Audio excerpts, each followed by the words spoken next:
네, 문 덜 닫힌 채 비행기가 날아갔습니다. 필리핀 세부에서 부산으로 향하던 진에어 항공기가 1만 피트 상공에서 긴급 회항을 하는 소동이 벌어졌습니다. 최근 저가 항공사 여객기들에 크고 작은 사고가 잇따르면서 저가 항공사에 대한 전반적 안전 점검이 필요하다는 지적도 있는데요. 이 내용도 살펴보겠습니다. 세부를 출발을 했어요. 네. 그래서 온다고 했는데 1만 피트면 한참 간 겁니다. 가다가 승객들이 귀도 아프고 이상해 알고 봤더니 문이 열려 있었네. 네. 문이 활짝 열린 건 아니겠지만 네.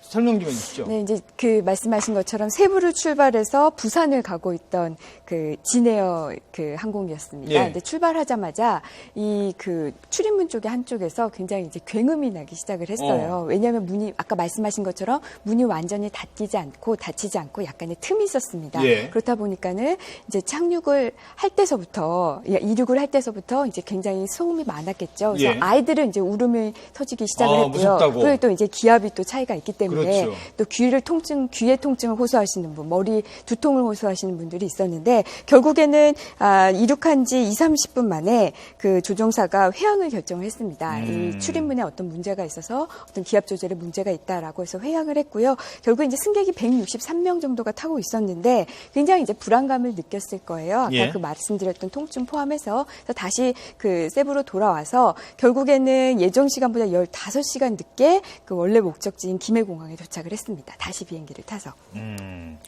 그 안내 방송은 제대로 한 걸로 나옵니까? 어떻습니까? 지금 우리 YTN에서도 단독을 내셨더라고요. 승객들 얘기 대부분은 안내 방송조차 없었다, 기장이. 예. 이렇게 얘기하는데 진에어 쪽에서는 아니다. 승무원을 통해서 해명을 했다라고 하는데 아마 이 부분은 승객들이 거짓말할 이유가 없거든요. 아마 초동 조치가 잘못되지 않았나 싶고요. 아니 비행기 출발할 때 기장입니다. 이 비행기는 이제 어디로 가고 뭐 어떻게 합니다. 설명하지 않습니까? 그렇습니다. 회항을 하는데 그거를 왜 승무원한테 들어야 됩니까? 기장이 얘기를 해야 그러니까요. 되는 원래 그 인포메이션을 이제 기장이 당연히 해야 되거든요. 예. 근데 승무원을 통해서 구두를 했다고 하는 부분은 약간 궁색한 변명 같고요.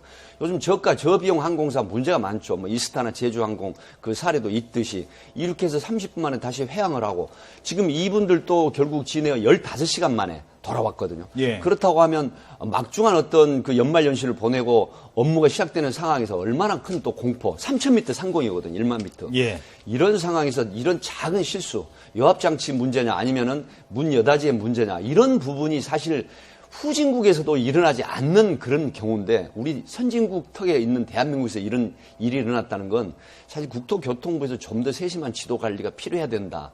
그런 요구가 지금 거세게 일어나고 있죠. 저비용 항공 많이 이용해 보신 적 예, 있으시죠? 있습니다. 뭐 저도 있습니다. 왜 싸니까 그리고 뭐 크게 별반 다를 바 없네. 기내식 조금 참으면 되지. 뭐 이 정도 하고 많이들 이용하시거든요. 네. 근데 안전의 문제 이거는 다른 얘기 아니겠습니까? 맞습니다. 뭐 가격과 우리가 뭐 가격이 싸다고 덜 안전해도 됩니다라고 하면서 그 비행기를 이용하시는 승객분들이 어디겠습니까? 그럼요. 안전은 기본이지요. 예. 다만 약간 좁고 이런 그 불편함을 좀 감수하고 그 낮은 금액, 싼 금액을 선택하는 것 텐데요. 네. 저는 이번 사건을 보면서 우리의 좀 보상 규정이 약간 미흡한 게 아닌가라는 생각이 듭니다. 아하. 특히 이번 사건 같은 경우에는 처음에 문을 5만 원 제대로 준다고 했다가 10만 원 줬대요. 예. 그것도 문제긴 한데요. 네. 이게 문을 제대로 닫지 않았다라는 거는 아무래도 항공사 측의 그 과실 문제가 굉장히 커 보이거든요. 예. 왜냐하면 이런 경우에서 말씀하셨듯이 처음에는 5만 원 정도의 뭐 어떤 보상금을 주겠다라고 네. 했다가 조금 문제가 되니까 한 10만 원 정도 주겠다라고 지금 항공사에서는 얘기를 하고 있는데 예. 여기에 대한 어떤 구체적인 규정이 아직 마련돼 있지 않습니다. 소비자 분쟁 해결 기준에 이런 어떤 회항이나 뭐 아니면 그 외에 뭐 비행기가 뭐 늦게 출발한다든지 이런 문제에 대한 보상 규정이 있는데 이게 굉장히 구체적이지 못합니다. 이 항공사가 빠져나갈 수 있는 그런 길들이 많거든요. 이런 저가 항공사들에게 자발적으로 좀 더 안전하게 비행을 하도록 좀 요구하는 것도 있겠지만 이게 또 이제 외부적으로는 이런 보상 규정을 좀 더 탄탄하게 해서 소비자들이 좀 피해를 받지 않도록 소비자들이 좀 안전하게 그 비행을 할 수 있도록 하는 그런 제도가 마련돼야 될 것 같습니다. 예.